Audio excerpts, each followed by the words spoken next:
PT விதைகளை இந்தியாவில் அனுமதிக்க கூடாது. தமிழ்நாடு விவசாயிகள் சங்கம் மத்திய அரசுக்கு கண்டனம்.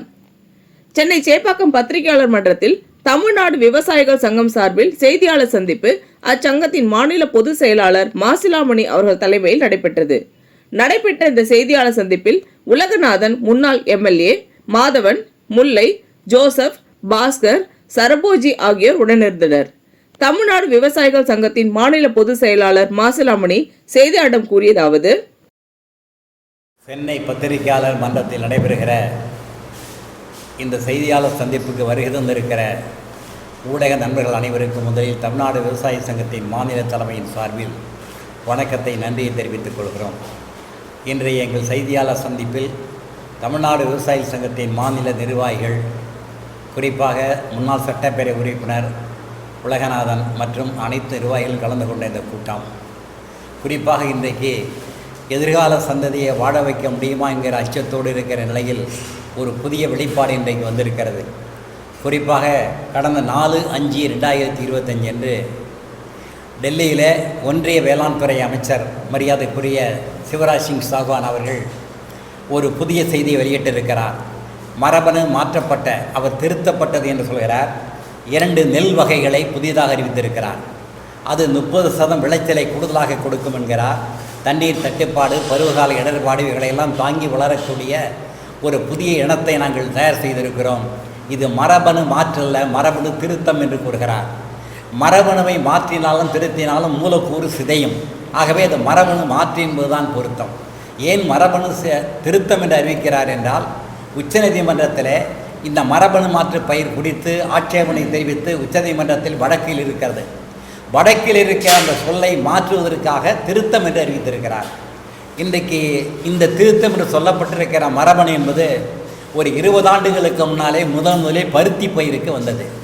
HTPT என்கிற வெரைட்டிகளை பருத்தி சப்பாத்தி பூச்சியை தவிர்க்க, விவசாயிகளுக்கு பெரிய அழிவை ஏற்படுத்துகிற சப்பாத்தி பூச்சியிலிருந்து பாதுகாக்க நான் புதிய பருத்தி விதை என்று அறிவித்தார்கள். ஆனால் அந்த பருத்தியை பயிரிட்ட வடநாட்டு விவசாயிகள் எல்லாம் தற்கொலைக்கு உள்ளானார்கள். அதை தின்ற ஆடு மாடுகள் எல்லாம் இறந்து போயின. அது இன்றைக்கும் அந்த பீட்டி பருத்திகள் தான் போட வேண்டிய கட்டாயத்தில் வேறு பருத்திகள் எல்லாம் அழிக்கப்பட்டு பீட்டி பருத்திகளை மட்டுமே வாங்கக்கூடிய நிலை இன்றைக்கு உருவாக்கப்பட்டிருக்கிறது. அதை தொடர்ந்து தோட்டப்பயிர்கள் பலது, உருளைக்கிழங்கு, அதே போல் மிளகாய், கத்திரி, வெண்டி இவைகளெல்லாம் மரபணு மாற்று பயிர்களாக கொண்டு வந்தார்கள். கடைசியாக கூட ஒரு 6 மாதத்துக்கு முன்னாலே கடுகு, மஸ்டர்டு, வடநாடுகளில் மிகப்பெரிய அளவுக்கு பயன்படுகிற அந்த கடுகு உற்பத்தி குறைவாக இருக்கிறது, இம்போர்ட் ஆகிறது என்பதற்காக கடுகில் மரபணு மாற்று பயிரை கொண்டு வந்து அது உச்சநீதிமன்ற வழக்கு விசாரணையில் இருக்கிறது.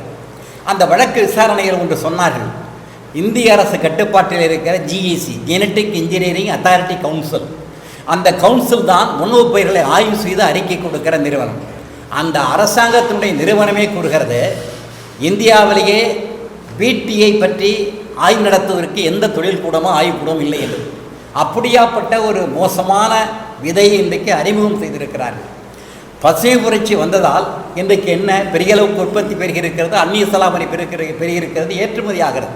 ஆனால் அதே சமயத்தில் இன்றைக்கு தாய்ப்பாலில் நஞ்சு என்று சொல்லக்கூடிய அச்சம் இன்றைக்கு வந்திருக்கிறது பசுமை புரட்சியாலே. ஆனால் இன்றைக்கு இந்த மூலக்கூறுவையெல்லாம் சிதைத்து புதிய மரபணு வந்தால் என்ன விளைவுகள் ஏற்படும் என்பதை நாம் அறிய முடியாதா? மான்சாண்டோ என்கிற ஒரு கம்பெனிக்காக, ஜென்ஜெண்டா என்கிற கம்பெனிக்காக அமெரிக்காவில் இருக்கிற உலகத்தில் 85% விதைகளை தெரிவித்து கொடுத்து கொண்டிருக்கிற இந்த 2 நிறுவனங்களுக்காக இந்திய அரசுடைய சந்தை திறக்கப்பட்டிருக்கிறது, விதை சந்தை. குறிப்பாக இந்தியாவுக்கு சொந்தமான, அரசுக்கு சொந்தமான வேளாண் பல்கலைக்கழகங்கள், ஆய்வுக்கூடங்கள் எல்லாம் அந்த கம்பெனிக்கு இந்த மரபணு மாற்றப்பட்ட விதைகள் ஆய்வுக்கூடங்களாக மாற்றப்பட்டிருக்கிறது. யாருக்குமே தெரியாது. இன்னும் சொல்லப்போனால் இந்த பீட்டி பருத்தி வந்துவிட்டால் இன்றைக்கு இந்தியாவிலே மான்சாண்டோ கம்பெனி, ஜிஞ்செண்டா கம்பெனி என்பது சிறு சிறு கம்பெனிகள்லாம், விதை கம்பெனிகள்லாம் விலைக்கு வாங்கிவிட்டது. இன்றைக்கு அவர்கள் தான் வேறு பெயரில் செயல்பட்டு கொண்டிருக்கிறார்கள். ஒரு கட்டத்துக்கு மேலே நமது மூல விதைகள் காணாமல் போனால் அல்லது பறிக்கப்பட்டால், நடைமுறையில் இல்லாது போனால் இந்த மரபணு மாற்றப்பட்ட விதையைத்தான் பயிரிட வேண்டிய கட்டாயம் வரும். இப்படித்தான் பருத்திக்கு வந்திருக்கிறது. இனிமேல் எல்லா விதைக்கும் அப்படித்தான் வரும். நீங்கள் கூட பார்க்கலாம், 2 நாட்களுக்கு முன்னாலே அமெரிக்காவில் இந்திய அரசு பேசிக் கொண்டிருக்கிறது அந்த அமெரிக்க வரி விதிப்பை குறைப்பதற்கு. அப்போ என்ன கையெழுத்து போடாதற்கு காரணம்? அமெரிக்காவிலே மரபணு மாற்றப்பட்ட பொருட்களை இங்கே இறக்குமதி செய்வதற்கு அனுமதி கொடுக்கவில்லை ஒன்றிய அரசு. அது அனுமதி கொடுத்தால் பரிசீலிக்கலாம் என்ற நிர்பந்தம் இன்றைக்கு அமெரிக்காவில் செய்யப்படுகிறது. அதே போல் பார்த்தீங்கன்னா நீங்கள் இன்றைக்கி பீட்டி பருத்தி என்பது பீட்டி இந்த உற்பத்தி பொருள் என்பது எல்லா வகையிலையும் வருவதற்கான வாய்ப்புகள் இருக்கிறது. ஆகவே இதையெல்லாம் நாம் தடுக்கப்பட வேண்டுமென்றால், பாரம்பரிய விதைகள் பாதுகாக்கப்பட வேண்டுமென்றால் இந்த பீட்டியை அனுமதிக்கக்கூடாது, பீட்டி தொழில்நுட்பத்தை அனுமதிக்கக்கூடாது என்பதோடு இந்த பீட்டி தொழில்நுட்பம் வந்தால் மிகப்பெரிய அழிவு இந்தியாவில் ஏற்படும், உற்பத்தி பெருக வேண்டும் என்று சொல்கிறார்கள். இன்னொரு வாதம், இந்தியாவிலே உற்பத்தி குறைவாக இருக்கிறது, மக்கள் தொகை பெருகிறது, தேவைக்கு ஏற்ப உணவு உற்பத்தி இல்லை என்று சொல்கிறார்கள். அது பொய். இந்தியாவில் இன்றைக்கு அந்நிய செலாவணி அதிகமாக கிடைப்பதே வேளாண் உற்பத்தி பொருள் ஏற்றுமதி தான். ஆகவே இந்த தொழில்நுட்ப காரணங்களெல்லாம் கூறி பொய் சொல்லுகிற காரணத்தை ஏற்றுக்கொள்ள முடியாது. ஆகவே இன்றைக்கு பாரம்பரிய விதைகளை பாதுகாக்கப்பட வேண்டும் என்று சொல்கிற பொழுது இந்த பீட்டி தொழில்நுட்பத்தை இந்தியாவில் அனுமதிக்கக்கூடாது. அதை எதிர்த்து நாங்கள் தொடர்ந்து போராடப் போகிறோம். இன்றைக்கு தமிழ்நாட்டுக்குள்ளே பெரிய அளவுக்கு ஆயிரக்கணக்கான அமைப்புகள் ஒன்று சேர்ந்திருக்கிறது. இதை நாங்கள் எதிர்த்து முறியெடுப்பதற்கு தயாராக இருக்கிறோம். தமிழ்நாடு அரசு, இதற்கு முன்னால் இருந்த அரசுகளெல்லாம் இந்த மரபணு மாற்று தொழில்நுட்பத்தை தமிழ்நாட்டில் அனுமதிக்க மாட்டோம் என்று சொல்லியிருக்கிறார்கள். அதை தொடர்ந்து மாண்புமிகு தமிழக முதல்வர் அவர்களும் தமிழ்நாட்டிலே மரபணு மாற்று விதைகளை அனுமதிக்க மாட்டோம், தொழில்நுட்ப ஆய்வுக்கு அனுமதிக்க மாட்டோம் என்ற அறிவிப்பை செய்வார்கள் என்று நாங்கள் நம்புகிறோம். மேகதாது பிரச்சனை மீண்டும் கர்நாடக அரசு எழுப்பியிருக்கிறது. மேகதாது அணை கட்டியே தருவோம் என்று சொல்லுகிறது. இன்னும் ஒன்றிய அரசில் இருக்கிற ஜல்சக்தி துறை அமைச்சர் பாட்டீல் அவர்கள் கர்நாடகத்தைச் சேர்ந்தவர். அவருக்கு மனப்பூர்வமான ஒப்புதல் இருக்கிறது மேகதாது அணை கட்டுவதற்கு. ஆகவே அடிக்கடி அதை சொல்லி ஆதரவு கொடுத்து கொண்டிருக்கிறார். நாங்கள் கட்டியே தீர்வோம் என்று சித்தாராமையா சொல்லிவிட்டார், துணை முதல்வர் சொல்லியிருக்கிறார். இப்படியான பிரச்சனையில் ஏன் வருகிறது? நாங்கள் ஆரம்பத்திலே காவிரி நடுவுமன்றம் அமைக்கிற காலத்திலே நாங்கள் மேலாண்மை வாரியம்தான் வேண்டும் என்று நாங்கள் வாதாடினோம், போராடினோம். மேலாண்மை வாரியம் என்பது தன்னாட்சி கொண்ட அதிகாரம். தன்னாட்சி கொண்ட ஒரு நீதிபதி தலைமையிலே ஒரு நியமிக்கப்பட்ட மேலாண்மை வாரியம் அமைத்திருந்தால் சுயமாக கூடி முடிவெடுத்து தண்ணீரை பகிர்ந்தளிப்பதற்கு வாய்ப்பு இருக்கும்.